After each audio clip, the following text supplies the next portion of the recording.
Hello and welcome to another edition of the District of Sports podcast. I'm George Gerbo. A reminder that you can find District of Sports wherever you get your podcasts, including on Apple, Google, Spotify, TuneIn, and more. Just search District of Sports in your favorite podcast app. And a reminder to find all of our sports coverage at the Washington Times at washingtontimes.com/sports. The Solheim Cup, the most prestigious team competition in women's golf, is coming this year to the Robert Trent Jones Golf Club in Northern Virginia.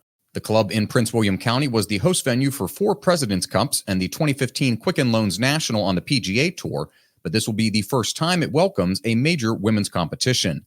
Team Europe will be looking to retain the cup for the 4th straight time with their group of 12 from the Ladies European Tour, and Team USA will look to counter with their dozen players from the LPGA Tour after coming close to taking the cup back, but missing by a point, 14-14, in the first ever tie last year. Leading the U.S. effort for the 2nd straight time is Captain Stacy Lewis. She's a 13-time winner on the LPGA Tour, including 2 major titles, a former world number 1, and both an Olympian and NCAA national champion. This will be the 8th Solheim Cup Lewis will be a part of either as a player or in a leadership role. And because of the biennial match play competition moving back to an even year format opposite of the men's Ryder Cup, Lewis has a unique opportunity to captain the U.S. team in consecutive years. And so joining me on this edition of District of Sports is Team USA Solheim Cup captain Stacy Lewis here at Robert Trent Jones Golf Club as she prepares for this summer's competition. Stacy, thanks for the time. Yeah, thank you. I'm excited to be at RTJ and talking about Solheim Cup. Absolutely. I'll wish you, as a fellow February birthday person, a happy early birthday to you as well. This the first time RTJ here has hosted a major women's tournament. Just in the time you've been here, both this year and last year, just your thoughts and impressions on the course and the track. Well, I haven't been on the golf course yet. I made several trips here, but not playing golf. But just the venue itself, you come on property and it feels big. It feels grand. You can tell just being around the staff and everybody here, they've hosted big tournaments. They get what this is. We're not having to sell to them what Solheim Cup is. They understand, and they're here to help us make this thing as big as possible. And, they want to make it the biggest Solheim Cup we've ever had in the U.S. And so they've been great about, working with us with the challenge of it and, trying to figure out how we can all work together. The situation of having back-to-back cups unique, we're going back to the even year format with everything. Tried the odd years, let's get it back to the, back in 2002, 2003. So you have a unique kind of place in history with that. I'm curious, does that make it, hey, it's easier because I just did it last year and everything's just kind of like, going right back to memory? Or would you rather have kind of a little bit of, I know there's a lot of preparation that goes into it more than just a year, but is it kind of the balancing the 2-year versus 1-year format? Right. It really hasn't been too bad. I mean, there were some times last year, honestly, where we were doing things for 24 before you played 23. So last year maybe at times was a little bit busier than it is now. But, now we've got the blueprint of, this is what we need to get done. This is what, we have what worked. We have what didn't work. I think for the players, it's great just to have that continuity, and you're not trying to break a new captain in that's trying to take a bunch of their time because, frankly, they don't have it. Yeah. The fact that we tied and we didn't get the cup makes it great that there's only a year in between, that Europe only gets that cup for a year. So it's just, it's nice being so fresh. And I think the challenge of it is coming back to the U.S. because it's so much bigger. There's so much, as a host country, there's so much more to it, more going on. So I'm honestly glad my first one was overseas. It kind of, you worked your way into it, and now you get to really be creative and blow it out. While you're here, and this time, 7 months out might seem like a long time to fans, but of course not when you're the captain. You have to prepare for this. What specifically on this visit here to the DMV in Northern Virginia, what things will you be going through and kind of getting prepped for this year's Solheim Cup? Yeah, so this visit we would typically do a year out, but a year out we were playing in Spain. So this visit was going through where our team room's going to be here at the golf course, talking about decorations, moving furniture out, what we want to move in, meeting with chefs, talking about menus, creating a schedule for the week for the players. There's already certain events that are in the schedule, but then, are we going to eat breakfast at the hotel? Are we going to eat breakfast out here? Just trying to kind of work our way through the week. I'm going to check out the golf course, just go drive around a little bit. It's really about getting the lay of the land of how are we going to get from the driving range to the first tee to, all your different parties.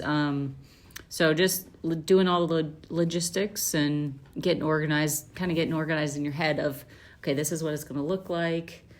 Decorations at the hotel. How do we want their rooms decorated? The team room at the hotel. Yeah. So there's a lot of things as captain you get to decide on and really make it your own. So it's pretty fun.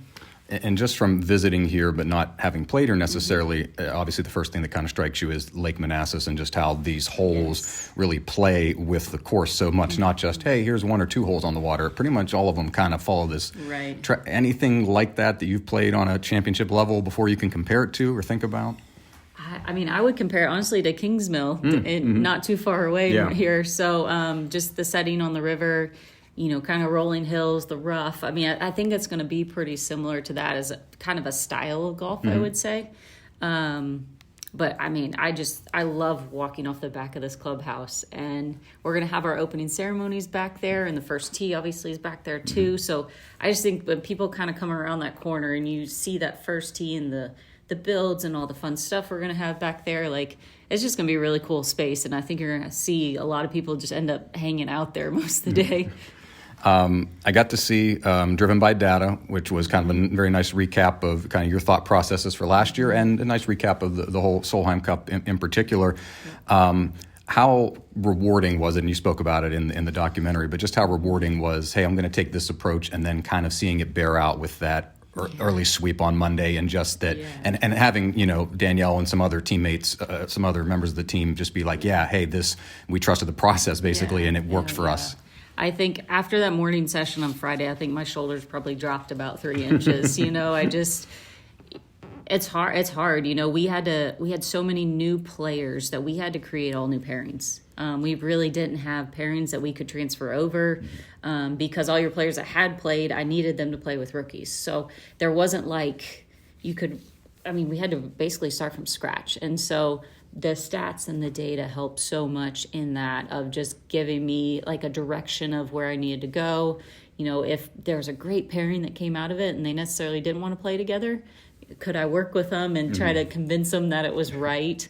But that Friday morning was just such validation of this is the blueprint, like this works. And I got the players to trust in it. Like they believed in the pairings. Like that was a lot of throughout the practice days, even Danielle and Andrea were worried. They're both shorter hitters. And I'm like, you guys, this is the way you play golf every week. And you still go beat people, yes, one of you is not long, but that's okay. And like after a few practice days, like, we're good. Like, we got this. Like they were all fired up. So, so that was a lot of it was I had to convince myself, but also convincing them, that it was right too. Kind of playing off that a little bit, you get 3 captain selections on the 12 lady roster.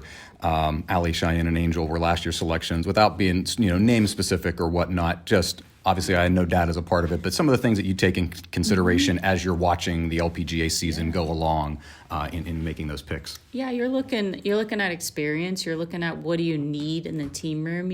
Allie, yes, she was playing great at leading into it, but just the voice and the calmness and the leadership that she has, she was, that was kind of a pro in her list, so that definitely was a part of, why I wanted her on that team. And so you're looking at that stuff. I honestly, I let play speak for itself. It really, we kind of had it down to 13, pretty, I'd say a couple weeks out, we were down to 13 players. So it kind of became very clear in how they were playing. And I hope that this works out the same. There are some years where it's like you got 15 or 16 players in the mix, and then you got to go disappoint 2 or 3 people. So I hope the play speaks for itself again, and we don't have to worry about that. But I see team being fairly similar, and maybe 1 or 2 kind of working their way in there. Okay. And final question for me, it's early, but a sense of the support and the passion for golf in this region, which I think kind of maybe because as I look outside, the grass is brown and it doesn't really look appealing for golf, but compared to Florida or the Carolinas or nothing. But, when events are held here, we just had the Women's PGA 2 years ago in Bethesda, and, great turnout for that. What can the people of the area do to get engaged? And have you kind of seen that there's support now building and hey, we've got a major the biggest international women's golf tournament right here in our backyard this year? I do. I mean, I've seen it, and we've had some sponsors step up over the last few weeks, local businesses, local companies. I mean, you've got so many here, and just because of DC and all of that. So just the local support has been great so far. And I mean, our ask is just go tell everybody this is happening. We want to get as many people out here as we can. If you can't sponsor, that's fine. Buy a ticket. Kids can get in free. You can bring your family. I mean, it truly is the greatest event, women's golf. I mean, it's unlike any other golf tournament you'll ever come to. You get to be loud. There's going to be music playing. You're going to see a different side of the players.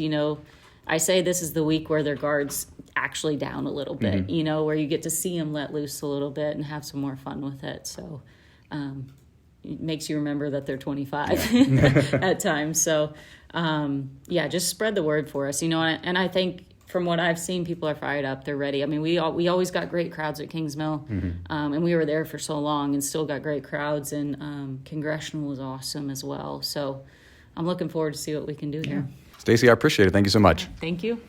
The Solheim Cup takes place September 10th through 15th at the Robert Trent Jones Golf Club in Gainesville, Virginia. We'll have full coverage of the event here at the Washington Times, but in the meantime, for ticketing and more information about the Solheim Cup, you can visit solheimcupusa.com. And a reminder that you can find the District of Sports wherever you get your podcasts. Just search District of Sports in your favorite podcast app. Check out our sports coverage at washingtontimes.com/sports. And you can find me on social media at Gerbo3. I'm George Gerbo. Thanks for listening, and we'll see you next time.